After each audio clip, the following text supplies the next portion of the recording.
There is a story that when this place was finally destroyed, its library was so vast that the fire burned for months. Books beyond counting, going up in smoke. Because 600 years before Oxford existed, India had already built a university that drew the brightest minds in all of Asia. Its name was Nalanda. 10,000 students. 2,000 teachers.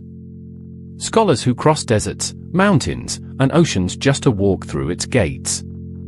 For 700 years, this was one of the greatest centers of learning the world had ever seen. And then it was gone, in a matter of days. So what exactly was Nalanda? Who were the 10,000 minds that lived here? What was inside a library so precious it took months to burn? And how could something this magnificent be wiped from the earth, almost overnight? Picture northern India, in the 5th century after Christ. The great Gupta emperors ruled over a golden age of art, science, and philosophy. And in the region of modern Bihar, one of these emperors founded something entirely new. Not a temple. Not a palace. A city built for a single purpose. To think. This was Nalanda. And its scale is hard to believe even now. Row after row of monasteries, where students lived in simple stone cells. Grand lecture halls. Ornate temples. Ponds and gardens. A self-contained world, humming with the sound of thousands of people, all here to learn. Let that timing sink in. This university was already ancient, before Europe's first universities were even born. When Nalanda was at its peak, Oxford did not exist. Bologna did not exist. India was teaching the world 6 centuries before the West would build its own halls of learning. And you could not simply walk in. Getting into Nalanda was famously, brutally hard. By tradition, a scholar stood at the gate and challenged every applicant to a debate on the spot. Answer wrongly, and you were turned away before you ever stepped inside. Most who tried, failed. Only the sharpest minds made it through. And once inside, they didn't just study one thing. Nalanda taught everything. Quick pit stop. If your brain just went to wait, what? That's the subscribe button calling. Tap it, drop a like, and you genuinely help this little channel take on the algorithm. Got a theory or a favorite fact? The comments are right there, and I read every single one. Right, back into the rabbit hole. Yes, it was a Buddhist university, and monks studied deep philosophy and logic.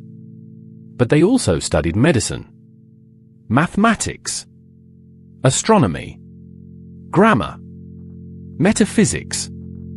This was not a place of blind faith. It was a place that argued, questioned, and reasoned its way toward truth. Word of this place spread across the entire continent. And from thousands of miles away, in China, a young monk heard the call. He would make one of the most famous journeys in history, just to study here. His name was Xuanzang. In the 7th century, he crossed deserts and the Himalayas, risking his life for years, all to reach Nalanda. And when he arrived, he studied here for years more, and wrote down everything he saw. His account is one of the reasons we know this place at all. He described a place of staggering beauty and discipline. Towers touching the clouds. Halls where 100 lectures ran every single day. Debates that lasted from dawn to dusk. And at the very heart of it all, the library. They called it Dharmaganja, the mountain of truth. By tradition, it was not one building but 3, one of them said to rise 9 stories into the sky. And inside, hundreds of thousands of manuscripts. Perhaps the greatest collection of knowledge anywhere in the ancient world. Think about what that means. Centuries of philosophy, science, medicine, and mathematics gathered under one roof. the accumulated thought of some of the finest minds in Asia. A treasure not of gold, but of knowledge.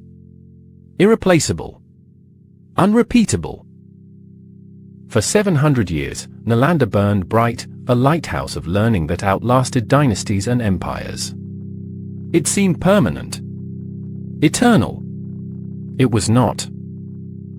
By the 12th century, a new power was sweeping across northern India. Armies from the northwest, carving out kingdoms by the sword. And around the year 1193, one of their commanders, Bhaktiyar Khalji, turned toward the land of Nalanda. To a soldier, Nalanda's high walls and towers looked like a fortress. Its thousands of shaven-headed monks, an enemy. What happened next is recorded, with chilling brevity, in the chronicles of the time. The university was stormed. Its monks were killed. And its greatest treasure, the library, the mountain of truth, was put to the torch. And here the tradition gives us that haunting image. The collection was so vast that the fire is said to have burned for months. Imagine it. Hundreds of thousands of manuscripts, the work of centuries, curling into ash. Knowledge that existed nowhere else on earth, simply erased. In a matter of days, 700 years of accumulated human thought was gone. And most of it, we will never get back. For centuries afterward, Nalanda lay buried and forgotten, its red brick swallowed by the earth. Until, in the 19th century, archaeologists began to dig and slowly uncovered the vast bones of the greatest university of the ancient world. Today you can walk those ruins. Row upon row of monastic cells, lecture halls, and stairways, stretching further than the eye can follow. Enough to make you feel, standing there, the sheer scale of what was lost. And Nalanda's story carries a warning that echoes through every age. Knowledge is not permanent. The greatest library in the world can be reduced to ash in an afternoon.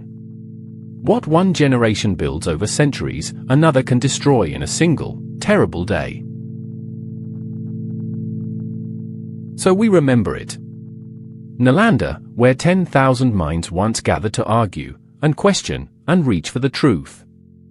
600 years before Oxford. A monument not to a king or a god, but to something far rarer. Human curiosity itself. But India's greatness was not written only in libraries.